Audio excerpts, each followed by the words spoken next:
The first point that I had is time is of the essence, and this comes from 1 Kings 18, verses 13 through 16. Obadiah, the servant of King Ahab and his queen Jezebel, was fearful that if he approached Ahab with news that Elijah was back to speak with Ahab would surely kill both himself and Elijah. Now, for those that don't know, Obadiah and Elijah were both Hebrews. Elijah was a prophet. However, Elijah was not fearful of this and insisted Obadiah to do his task. Had Obadiah or Elijah allowed fear of death to dissuade them from carrying out what God had instructed them to do, then the drought in Israel would have surely lasted longer. You see, there are similar instances in our lives that resemble the situation of Obadiah, where we lack confidence or urgency to move when we are called to a new position or change in lifestyle that can ultimately end up saving those around us. Not ourselves, but those around us. Speaking from experience for myself, when I first arrived at college, I was put in the shadowing position to eventually move up and become a leader. And I was so terrified. Like, I just didn't know if I was capable. And you know how when you start something new, you always doubt yourself, or you don't think you have the capabilities to do what it is that you've been called to do. Well, it's already by design. God has created you specifically to do what you were called to do. The second point that I have is faith moves mountains. We coming from 1 Kings 18, the verses are 36 through 38, and then 41 through 46. Where the servants of Baal were unable to summon their God to torch the offerings they had put atop Mount Carmel, Elijah called faithfully and with conviction upon God to light the offerings, which he did. Following this, Elijah commanded his servant to check over the sea 7 times to check for a rain cloud. Now, for those that don't know, in the land that King Ahab was ruling over, there was an extreme drought. So upon his 7th inspection, the servant noticed that there was a rain cloud as small as a man's head coming up from the sea. 1 Kings 18, verse 44. Elijah instructed the servant to tell Ahab to prepare his chariot and go down so that the rain shower does not stop you. It was after Ahab rode inland that God gave Elijah supernatural strength, and he outran Ahab to the gates of Jezreel. See, there are going to be times where people are going to test your faith. Remember, God will never permit the enemy to cause us more harm than he knows we can handle. Keep your head down, remain faithful, and call on him when things get uncertain. He will prove himself to you every single time, just as he did for Elijah. The final point that I had is, it's okay to lose your way.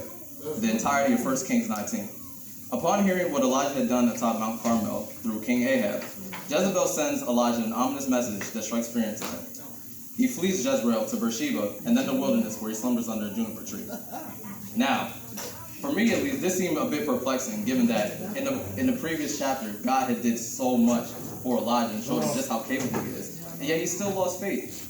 And honestly, it's just a prime example of how we can lose sight of him when we're shielded by fear. I got confirmation first from Pastor Corey when he was speaking, and then again from Pastor David when he was prophesying. And I was a little bit hesitant at first to share this testimony, but while I was praising the Lord earlier, I was reflecting. It took me back to 2 years ago, back in November, when I was dealing with depression, anxiety, and at the time, and I was really fearful of admitting this, but I was addicted. I was addicted to smoking, and because of the environment that I was in, people were always telling me, you know, oh, you're going through this, do this, or you're going through this, do this. Hey, Rex, come with us to this party.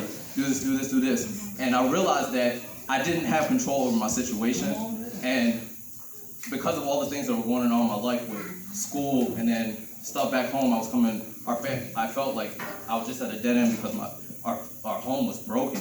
And I just felt like there was nothing or nobody that I could call on. And one thing that really has been beautiful over this past 2 years of my journey is the fact that God has kept me every single step of the way. And at times I just felt like I didn't have the capabilities, but he kept on holding me strong and showing me that, you know, at the end of the day, when he wants you to submit to him, all you have to do is just submit. Come on, and come on. More than anything, and I really want to direct this towards the young black man in here. Like, bro, 2 years ago, I totally understand the situation that you're going through. It may not seem like it, but just honestly, take a deep breath and realize that, you know, everything that you're going through is serving a purpose. And just stay encouraged, bro. Because, like, at the end of the day, you're probably going to look back all this stuff a decade from now when you're successful and doing all the things that you want to do. And you're just going to look back and thank God for how he kept you through all of it. So this is just truly a wonderful day. And I really am glad that God's presence is in here with us today. So, just to reiterate on my subtitle, when he moves, you move. Just like that. I like that.